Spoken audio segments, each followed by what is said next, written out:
Sebagai seorang guru, saya percaya bahwa setiap anak memiliki cara belajar yang berbeda. Karena itulah, bagi saya, pembelajaran bukan hanya tentang bagaimana menyampaikan materi, tetapi bagaimana menciptakan pengalaman yang membuat setiap murid merasa terlibat, berani mencoba, dan menemukan pemahamannya sendiri. Berangkat dari pemikiran tersebut, saya mencoba menghadirkan sebuah inovasi pembelajaran interaktif yang saya terapkan bersama murid-murid melalui AI Agent. Perkenalkan, saya Nurlia Syahda SPD, guru kelas 5 di SDN Depok 2. Dan inilah perjalanan pembelajaran kami melalui harmoni dalam ekosistem. Media pembelajaran interaktif ini saya kembangkan dengan memanfaatkan AI Agent melalui Open Code. Pertama, saya menentukan materi, tujuan pembelajaran, dan aktivitas yang sesuai dengan kebutuhan murid. Kemudian, saya memberikan arahan tersebut kepada AI Agent. AI Agent membantu saya menyusun materi, permainan, kuis, latihan, hingga refleksi sekaligus membantu menuliskan kode untuk membangun media interaktif berbasis HTML. Setelah itu, saya memeriksa, menyesuaikan, dan memperbaiki hasilnya agar sesuai dengan tujuan pembelajaran dan karakteristik murid. Jadi, AI membantu proses pembuatannya, tetapi saya sebagai guru tetap menentukan arah dan hasil akhirnya.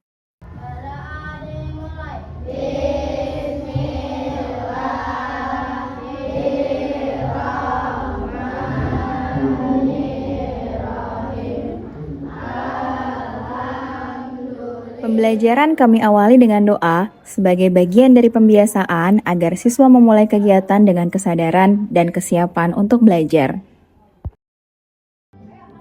Sebelum memasuki kegiatan inti, para siswa mengikuti senam gerakan 7 kebiasaan anak Indonesia hebat.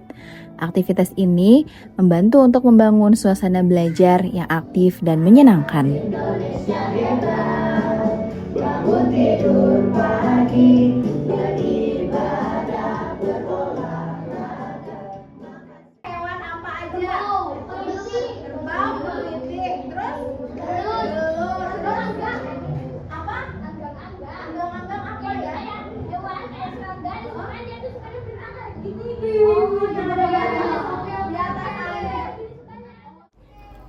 Sebelum masuk ke kegiatan inti, saya mengajak siswa untuk berpikir melalui sebuah pertanyaan pemantik. Beragam jawaban pun muncul. Dari sinilah saya melihat bahwa rasa ingin tahu mereka mulai tumbuh.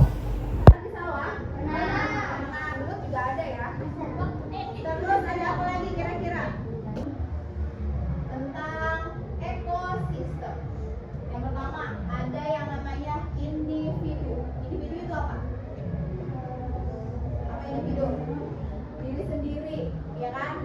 Satu orang atau satu organisme. Organisme tunggal, contohnya satu ekor harimau, satu pohon mangga, satu ekor. Media pembelajaran interaktif ini dirancang dalam satu ruang belajar digital yang memuat materi, lagu, kuis, game, latihan, dan juga refleksi. Dalam proses pengembangannya, saya memanfaatkan AI Agent Open Code sebagai alat bantu. Namun, teknologi bukanlah titik awalnya. Titik awalnya tetaplah kebutuhan murid. Akan memakan produsen. Terus ada setelah itu rantai. Kalau rantai itu cuma satu. Kalau jaring-jaring berarti apa? Lebih besar nggak dia? Besar ya. Kumpulan beberapa rantai makanan yang saling. Konsep yang baru dipelajari kemudian diperkuat melalui lagu. Dengan bernyanyi, siswa mendapatkan pengalaman belajar yang berbeda dan membantu mereka mengingat konsep dengan cara yang lebih menyenangkan.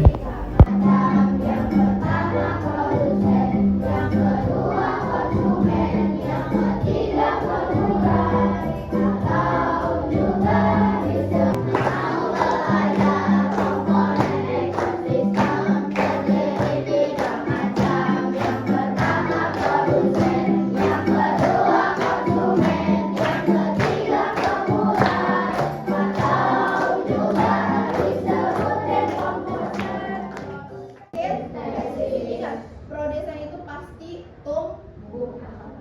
Selanjutnya ada ulat. Ulat adalah konsumen satu. Konsumen satu itu pasti herbivora atau pemakan tumbuhan.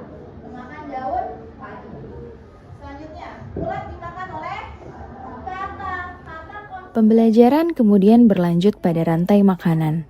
Para siswa tidak hanya mengenali siapa yang dimakan dan siapa yang memakan, tetapi mulai melihat bahwa perubahan pada satu organisme dapat memengaruhi organisme lainnya. Ekosistem banyak hewan, tumbuhan, matahari, dan air. Kita akan menguji apakah ekosistem ini akan seimbang jika salah satunya hilang. Alwi boleh hilangkan salah satunya dan lihat apa yang terjadi. Abi mau menghilangkan apa dari ekosistem ini?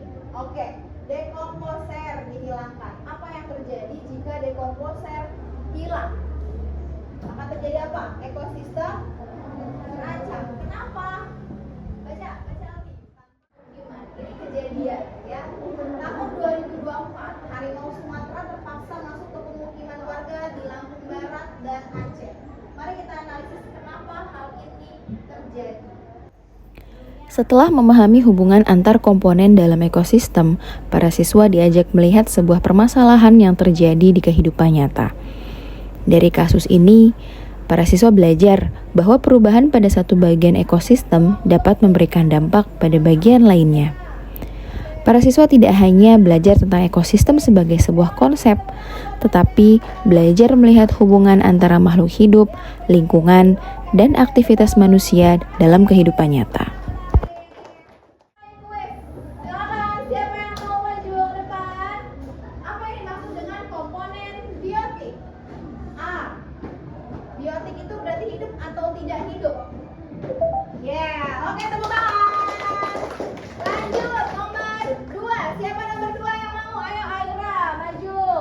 Next, nomor 2. Apa yang dimaksud dengan komponen abiotik? A.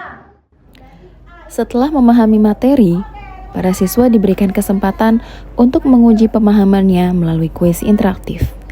Mereka tidak hanya menjawab dari tempat duduk, tapi secara bergantian maju ke depan untuk memilih jawabannya. Disebutnya apa kalau satu doang? Individu, populasi, atau apa? Ya, terus kalau beberapa hewan? Iya, betul. Beberapa populasi? Disebutnya apa? Oh, ya. Oh, oke. Waktunya habis. Cek jawaban. Oke. Ya, oke. Sekarang laut. Laut apakah? Good. Sawah. Sebagai penutup materi, para siswa diajak menguji kembali pemahamannya melalui sebuah permainan. Dengan cara yang menyenangkan, konsep yang telah dipelajari kembali diperkuat sebelum siswa melanjutkan ke tahap evaluasi.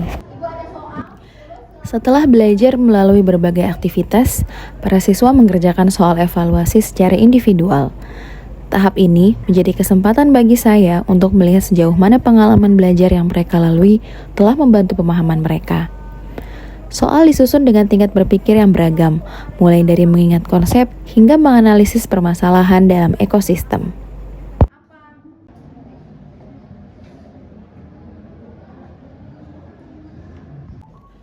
Pembelajaran tidak berhenti ketika soal selesai.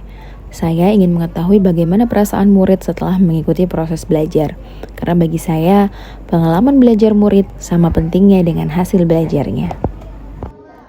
Melalui refleksi sederhana, para siswa diberi ruang untuk menyampaikan pengalaman belajarnya.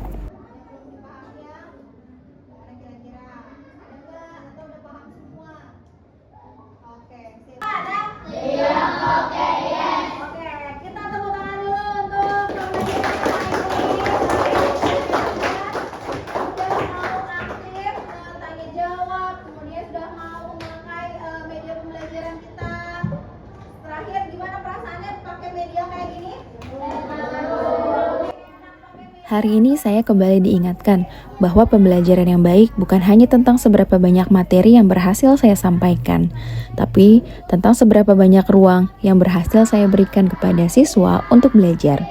Ruang untuk bertanya, ruang untuk mencoba, ruang untuk salah.